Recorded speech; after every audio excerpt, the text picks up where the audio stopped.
Bienvenidos al programa del día de hoy. Vamos a iniciar con una oración.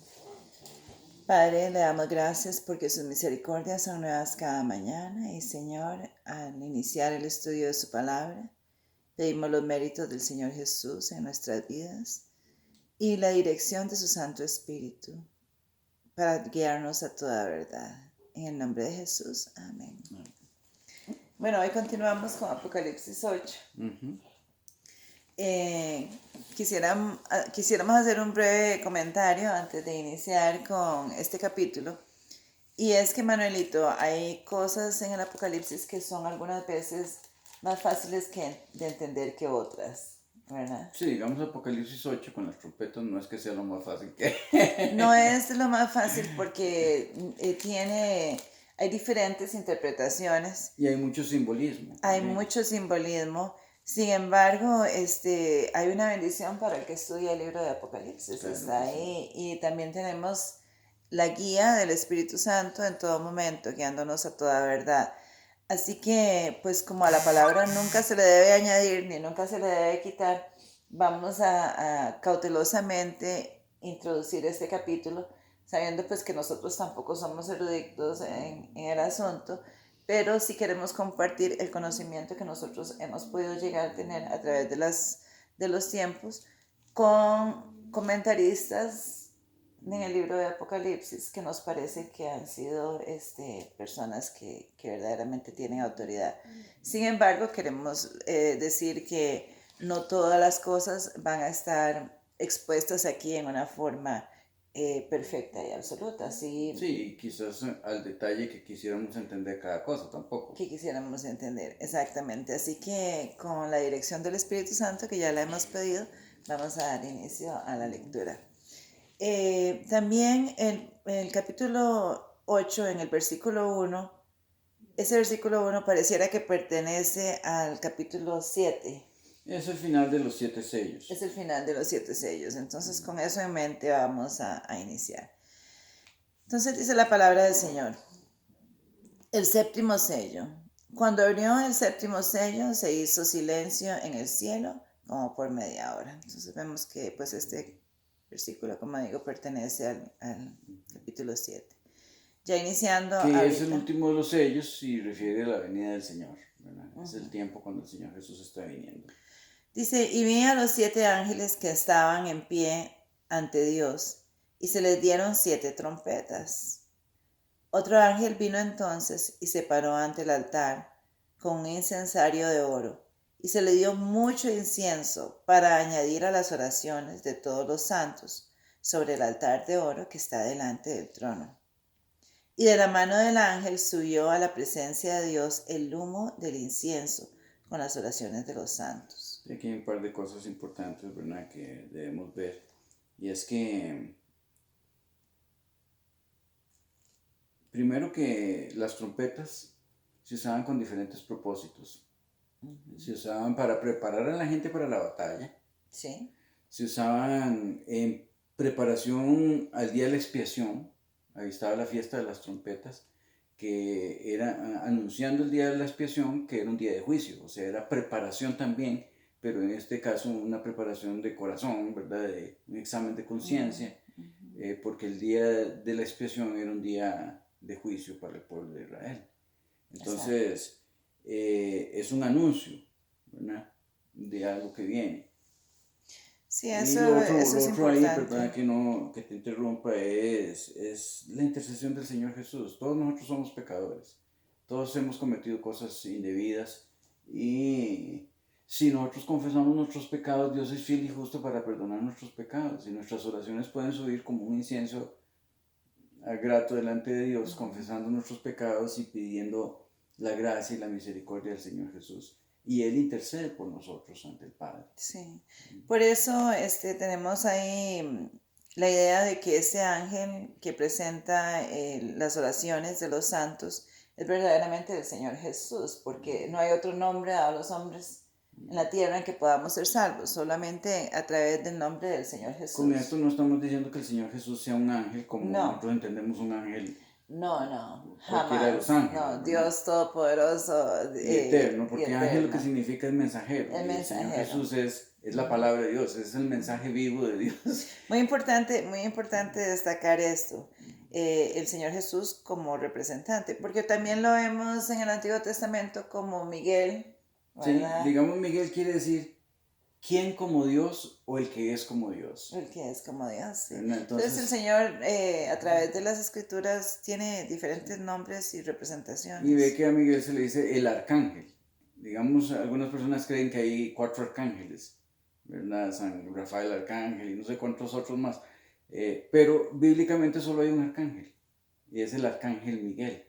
Arcángel quiere decir jefe de los ángeles o el principal de los ángeles. Y también, digamos, en el Antiguo Testamento al Señor Jesús se le conoce como el ángel de Jehová, Sí, ¿verdad? sí. Así que, claro, en el contexto de, lo ponemos aquí, del Dios Todopoderoso, Omnipotente, Creador de todas las cosas, ¿verdad? Entonces es muy importante ver el significado aquí de las oraciones de los santos. Cuán importante es que nosotros diariamente presentemos nuestras peticiones delante del Señor, porque son tomadas en cuenta. Sí, o Son sea, tomadas no en son cuenta. en vano. El Señor Jesús las oye y las presenta ante el Padre, por supuesto transformadas por sus méritos Con y sus su gracia. méritos, sí, y su gracia. Bueno, entonces, porque dice que ese humo del incienso, que son las oraciones de los santos, asciende, ¿verdad? Delante de Dios. Y el ángel tomó el incensario y lo llenó del fuego del altar y lo arrojó a la tierra y hubo truenos, voces, relámpagos y un terremoto. Sí, otra cosa importante ahí es que el contexto en el que se presenta es el Señor Jesús ministrando delante del altar del incienso, que está en el lugar santo. O sea, todavía no estamos ahí hablando acerca de un botar del incensario saliendo del lugar santísimo, donde ya no habría más gracia y más misericordia. Digamos, todavía aquí no está hablando acerca del cierre de la gracia. Las trompetas son, digamos, sí, castigos, se puede decir, o son juicios de Dios, pero mezclados con misericordia. Sí, a la Odisea se le presenta una puerta abierta, ¿verdad? Que es esa puerta todavía. No como las 7 plagas, que son juicios de Dios ya finales, sin mezcla de misericordia. Sí, es todavía un llamado al arrepentimiento en la misericordia de Dios, ¿verdad? Porque sabemos que ese mensaje del tercer ángel en Apocalipsis 12 iluminará la tierra con su gloria. Y esto, pues, es la predicación del Evangelio, ¿verdad? En medio de todas estas circunstancias. Y yo siento que estamos viviendo muy cerca de la venida del Señor Jesús y que muy pronto ya lo veremos venir en las nubes de los cielos y es importante que estemos pendientes de las señales de los tiempos y del cumplimiento profético. El versículo 6 dice las trompetas. Y las 7 ángeles que tenían los 7 trompetas se dispusieron a tocarlas. El primer ángel tocó la trompeta y hubo granizo y fuego mezclado con sangre que fueron lanzados sobre la tierra, y la tercera parte de los de los árboles se quemó, y se quemó toda la hierba verde. Digamos, hay un paralelismo. Por ejemplo, en el libro de Daniel, vos ves el libro de Daniel y está la profecía de Daniel 2, que es la sucesión de los reinos. Después está la profecía de Daniel 7, que te da de nuevo la sucesión de los reinos, pero te añade un poquito más de información. Después vemos Daniel 8, que te da ya la sucesión de los reinos, pasando los que ya habían pasado hasta ese punto, y te da más información. Hasta los últimos días. Y así va el capítulo cada vez añadiendo más información, pero construyendo sobre la información previamente dada. En Apocalipsis ocurrió algo similar con las iglesias, con los sellos, con las trompetas, que van cubriendo esos tiempos y van dando un poquito más de información. Sí. Aunque el simbolismo es mucho más complejo en Apocalipsis 8 que en los capítulos anteriores, hay ciertas similitudes y cosas que nos pueden dar la clave. Por ejemplo, en la sexta trompeta se ve el templo de Dios abierto en el cielo, como se ve en la sexta iglesia, la puerta abierta. O sea, nos pone eso casi que en un contexto. Si la sexta trompeta y la sexta iglesia están más o menos en el mismo periodo, ¿verdad? Que la séptima iglesia ya es la última y la séptima trompeta es la última. Sí. Entonces, querría decir que las otras trompetas son antes de eso. Sí, son consecutivas. Y que pueden cubrir el mismo periodo que está cubriendo y las por eso siete es iglesias. que la palabra también nos aconseja a escudriñar las escrituras, ¿verdad? Comparando un pedazo de la escritura con otro y sacando, ¿verdad? Las conclusiones, sí. Sí, hay un simbolismo, digamos, en el Antiguo Testamento, cuando habla acerca de granizo y fuego. Si bien es cierto, Dios castigó, por ejemplo, a Sodoma y Gomorra con eso, y fuego y azufre, ¿verdad? También en algunas partes del Antiguo Testamento se utiliza eso como las guerras. Digamos que Dios vino con granizo y con esto y está hablando acerca de guerras, Sí. o de entes que hayan dado. Leyendo un comentarista dice que cuando se menciona la tercera parte, bueno, primero que todo, la tercera parte no es la totalidad. No es la totalidad. Entonces eso demuestra que todavía hay tiempo de gracia. Y segundo, que cuando se menciona la tercera parte muchas veces se refiere a un lugar específico o a un pueblo específico. Si cubren los mismos periodos que las iglesias, por ejemplo, la primera iglesia es la iglesia de Éfeso, que fue desde que nació el cristianismo como hasta el año 100, ¿verdad? Que incluye la persecución que los judíos hicieron contra la iglesia, ¿verdad? Empezando, digamos, en la época de Esteban y tuvieron que huir y todo eso, esparcirse en otros lados, y luego la persecución que el Imperio Romano hizo sobre la iglesia también. Cierto. Entonces, en ese primer siglo, ¿qué acontecimiento se dio que fuese tremendamente drástico y que fuese un castigo porque el juicio viene primero sobre la casa de Dios, sobre alguien que pretendía ser pueblo de Dios? Sí, la destrucción de Jerusalén. La destrucción de Jerusalén, que fue un asunto tan espantoso que es como decir un presagio de lo que va a ser la destrucción final del mundo. Entonces, ciertamente. Por eso algunos comentaristas dicen que esta primera trompeta se refiere a esa destrucción de Jerusalén. Sí, dice, y el segundo ángel tocó la trompeta y como una gran montaña ardiendo fuego fue precipitada al mar y la tercera parte del mar se convirtió en sangre. Y murió la tercera parte de los seres vivientes que estaban en el mar y la tercera parte de las naves fue destruida. Sí, digamos, esto está haciendo un vistazo a largo tiempo. Digamos, cuando se refiere al mar, la Biblia dice que son muchedumbres, naciones y pueblos. Y digamos, por ejemplo, Babilonia, Dios la llamó una montaña destructora. Sí, es cierto. Al poder de Babilonia.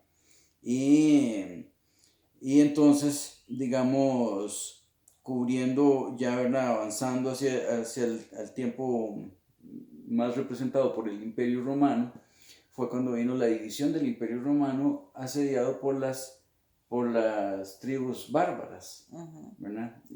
Por lo menos algunos comentaristas sugieren que ese es un cumplimiento de esta profecía, sí. En donde ya vinieron a asediar a esas tribus bárbaras. Exacto. El tercer ángel tocó la trompeta y cayó del cielo una gran estrella ardiendo como una antorcha y cayó sobre la tercera parte de los ríos y sobre las fuentes de las aguas. Bueno, en términos generales la Biblia nos dice, la estrella que has visto, ¿son qué? Ángeles. Son ángeles. Cuando el diablo cae del cielo dice que arrastró con él la tercera parte de las estrellas de los cielos.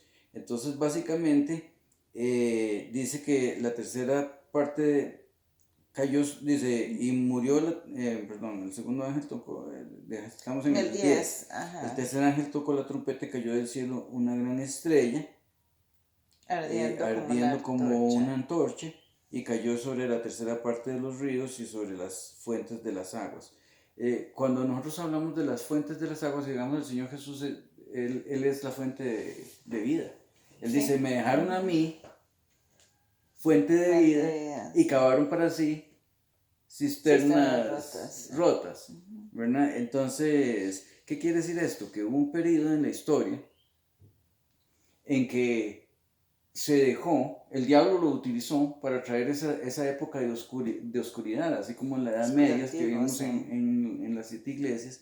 Así entonces ahora el diablo oscureciendo y trayendo muerte sobre la gente a través de sus enseñanzas perversas, El ¿verdad? verso sí dice, y el nombre de esa estrella era Ajejo, y la tercera parte de las aguas se convirtió en Ajejo, y muchos hombres murieron a causa de esas aguas, porque se hicieron amargas. Sí, porque ajenjo es una hierba amarga.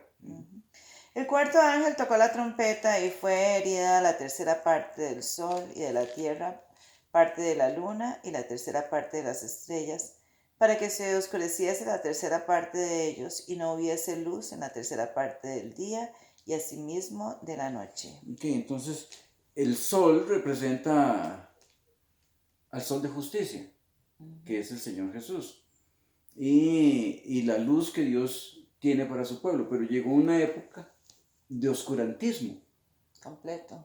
completo, ¿verdad? Que fue esa época de la Edad De Media, la Edad Media, precisamente, en sí.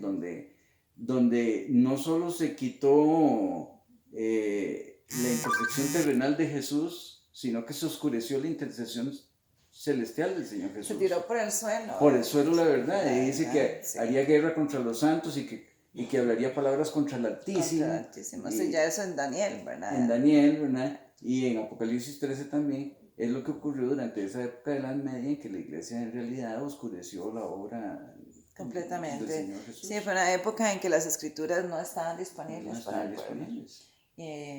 Tremendo, tremendo. Mira, después de que en los primeros siglos se había traducido la Biblia casi a 500 idiomas, cuando llegamos a la Edad Media solo había un Bueno, idioma permitido. sí, Había algunas versiones de la Biblia entre sí. los pueblos que no siguieron esa corriente que se fue desviando del cristianismo primitivo, ¿verdad?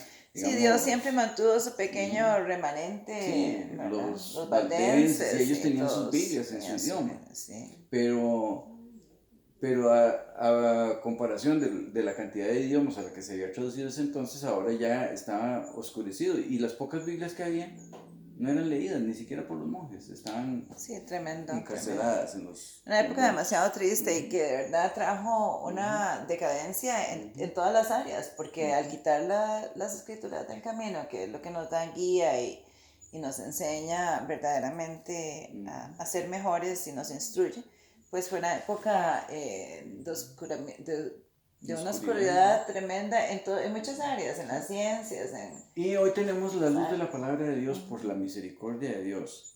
En la mayoría de las casas hay una o más Biblias. Ujú. El Gracias a diablo hoy Dios. no las está quemando, pero la gente las tiene o abiertas en el Salmo 23 y nunca las lee, Sí, sí, sí. o guardadas entre un closet.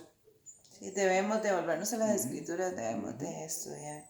Dice, y miré y vi a un ángel volar por en medio del cielo diciendo a gran voz, ay, ay, ay, de los que moran en la tierra, a causa de los otros toques de las trompetas que están para sonar los tres ángeles. Ok, entonces en lo primero, las primeros cuatro son las primeras cuatro trompetas. Los que siguen son ayes, que son las últimas tres trompetas, porque son 7 trompetas. Sí. Yo creo que vamos a dejarlo ahí por hoy. En realidad, bueno, el mensaje de Dios siempre es un mensaje de esperanza para que desea arrepentirse. Estamos viviendo en una época nunca antes vista, ¿verdad? Muy cerca ya de los acontecimientos finales del planeta Tierra. Y es un tiempo para estudiar las escrituras, Sí, para volvernos al y arrepentimiento. si vos ves las trompetas cuando se iba a dar el juicio de Dios, ¿verdad? Cuando se iba a venir el día de la expiación, era un llamado a la preparación, un llamado a la consagración, al arrepentimiento, a la confesión, Mientras que todavía hay tiempo. mientras que todavía hay gracia y debemos aprovechar ese tiempo de gracia. Así es, así es. ¿Te gustaría tener una oración, Manuel? Claro que sí, vamos a arrodillarnos. Querido Señor, te damos gracias por tu amor, por tu misericordia, por la salvación que nos das en el Señor Jesús. Pedimos humildemente que tomes control de nuestra mente y corazón y que puedas transformarnos, que ayúdenos a prepararnos para tu venida también y a comprender lo que tienes para nosotros, para que comprendamos. Danos tu paz, bendícenos en el estudio de este libro y Toca la mente, el corazón de todas las personas que están oyendo, para guiarnos a una consagración y a una preparación para tu venida. Bendito seas ahora y siempre. Danos tu paz en el nombre del Señor Jesús. Amén. Amén. Amén. Que Dios los bendiga.